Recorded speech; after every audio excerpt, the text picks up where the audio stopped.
In order to win a playoff game as the underdog on the road, a few things have to happen. You've got to take care of the ball, execute your offense to perfection, and get a lucky bounce or two. The Indiana Pacers followed this game plan to perfection for 46 minutes, and it was the last two that allowed the Celtics to escape with a win.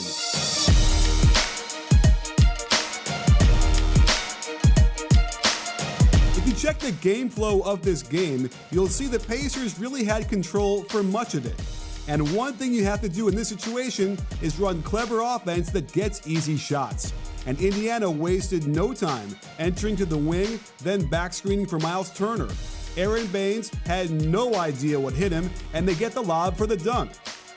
Later in the first, they used Doug McDermott's energy to spread the defense out, first on the handoff, then the flare screen, then as Sabonis dribbles at him.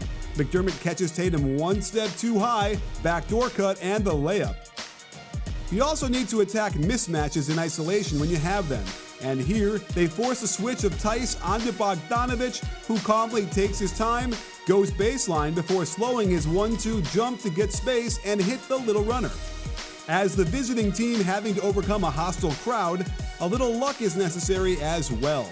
When this cross-court pass is thrown, it looks like a surefire pick six for Jaylen Brown, but somehow it gets tapped to Collison, who finds himself wide open behind the arc for 3 points. If you can stick to these principles, you might even be able to overcome an incredible performance by your opponent's star. One that saw him isolate and take tough, contested fadeaway jumpers against all manner of defender, big and small. And even midway through the fourth, you could still have a chance in this game despite not picking him up properly and giving him an open three-pointer in transition that barely touches the net. And yet another isolation out top that is as well defended as possible. A great contest on another fadeaway from the mid-range, but had no effect on the shot. And that brings us to the end of the game, where the Pacers take the lead when Brown and Hayward completely screw up his switch, leaving Hayward trailing by 3 steps, and Bogdanović nails the open triple. The Pacers get the ball out of Kyrie the Torturer's hands, and over to a player who had only taken 5 shots at this point in the game. Bojan recovers to contest this okay, but it's a cold swish. Bogdanović continues to follow the game plan in the next possession, where they force a switch in the pick and roll and then attack the mismatch with an isolation. As the shot clock begins to wind down, Bojan looks to set Horford up with a nice crossover dribble combo until he feels he has the rhythm and enough space to rise up and let this one fly, giving the Pacers a 2-point lead. And with under 2 minutes to go, the Pacers put on a defensive clinic. As Kyrie looks to hit another fadeaway on Matthews, Young comes over to bother him, then Matthews forces him back to the baseline, where Collison rotates beautifully to bottle him up. Bojan picks up Hayward on the cut. They almost screw up this rotation with 2 guys going to the ball, but Collison quickly reads this, veers off to the open corner, and now Brown is left to drive against one of the best defenders in the league. Excellent contest, the shot misses, and the Pacers are in the driver's seat. Indiana again tries to force a switch and isolate with Bogdanović, but Horford does well to force him backwards, enabling Hayward to get back in position. They catch Kyrie standing still on the weak side as Darren Collison, a 40% three-point shooter, stands all by himself in the corner. But instead of making the easy pass, Bogdanović throws up a weak attempt at a reverse. Can you hear me shaking my head? They get it back again up by 2 with a minute to go, and by setting a double staggered screen for Bogdanović, get another shot at attacking the mismatch. Once again, he goes hard to the hole, and this time he ignores the other corner, where a 39% three-point shooter is standing pretty much all by himself. This gets blocked, Bogdanović is on the ground, giving the Celtics a 5-on-4 advantage that they're not about to give up. Collison can't keep Brown in front, Turner has to protect the rim. Credit Collison for the effort, but Tatum has 10 feet of space when he catches it, and that's all he needs to rise up and stun the Pacers with the 3 to take the lead back. Now that the playoffs are here, the stakes are even higher. You might even be interested in putting some money down on whether the Celtics or the Pacers will win this series. You've already got a leg up with all of my insights, so head right over to betonline.ag, the one place to get in on all the action, grab the odds, and allow the experts to do the heavy lifting for you. Sports, live betting, virtual casino, you name it. BetOnline.ag is BBallBreakdown's preferred sportsbook online.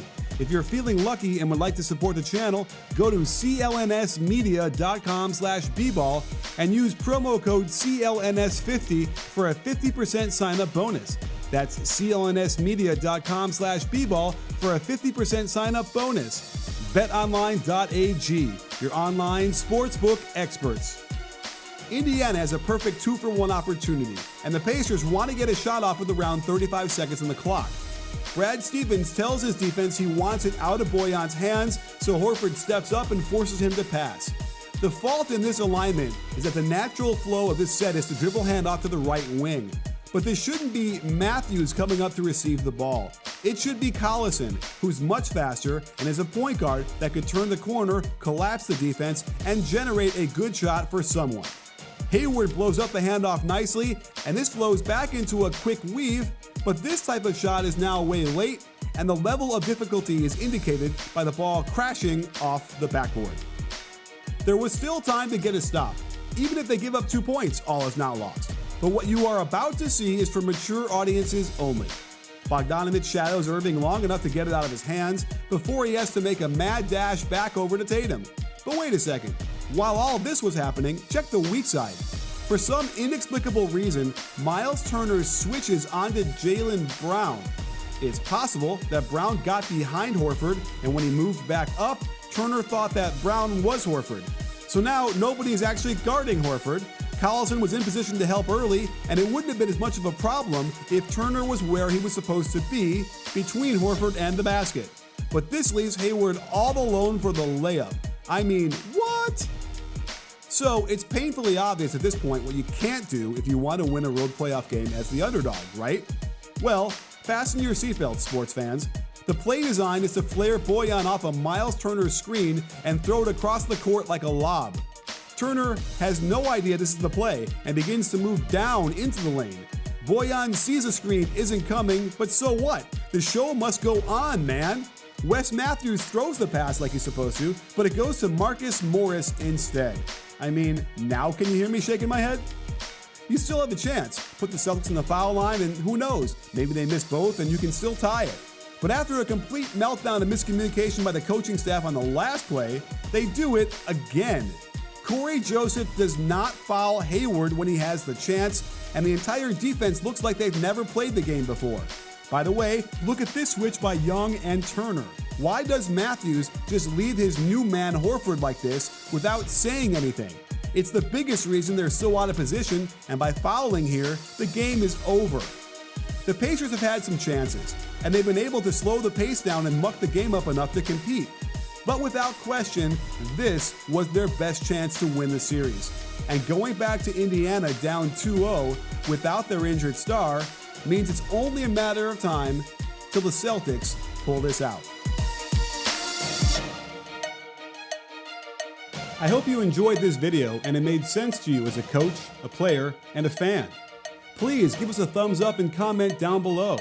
Plus, I'm offering you a free video with more insights into the way the game is played that will improve your playing and your coaching. Make sure to check back here since I'll have a range of different free videos moving forward and we'll be swapping out links. Click here to watch some other videos I recently produced and hit that subscribe button and adjust your settings so you'll be notified immediately as soon as a new video drops. Thanks for joining me today, and don't forget, sports fans, at BBallBreakdown, we're not a channel, we're a conversation. You in?